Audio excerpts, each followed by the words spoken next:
New worries tonight about the safety of America's water supply. In the first nationwide investigation of its kind, the Associated Press found that at least 41 million of us are drinking water that contains traces of prescription drugs. And now many are wondering, is our water safe? Here's Nancy Cordes. The Associated Press investigation reveals that nearly every drinking water supply in the country that's been tested for pharmaceuticals tested positive. 24 major metropolitan areas from coast to coast. What turned up? Trace amounts of everything from sex hormones to drugs for livestock, anti-seizure medications, prescription painkillers, even the antidepressant ingredient in Prozac. How many water suppliers that you spoke to actually filter out pharmaceuticals?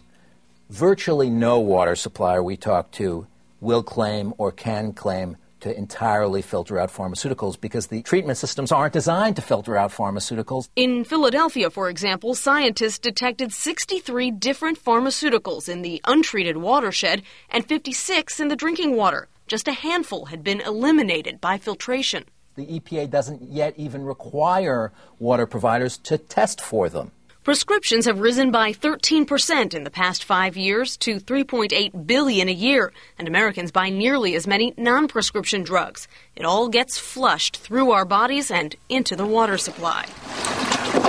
We are a medicalized society, and I think it's important for people to recognize the kind of public health implications of this kind of medicalization. The concentration of drugs Americans are drinking is very low, like 1 part per billion.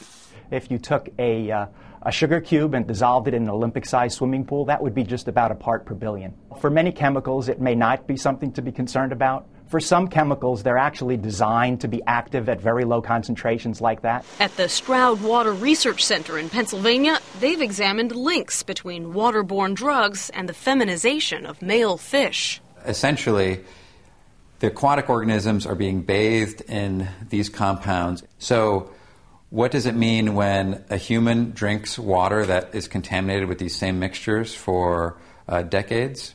It's really unknown. If the risks are unclear, so are the solutions. Home filters aren't designed to remove all drugs, and bottled water often comes from the very same source as tap water. Nancy Cordes, CBS News, New York.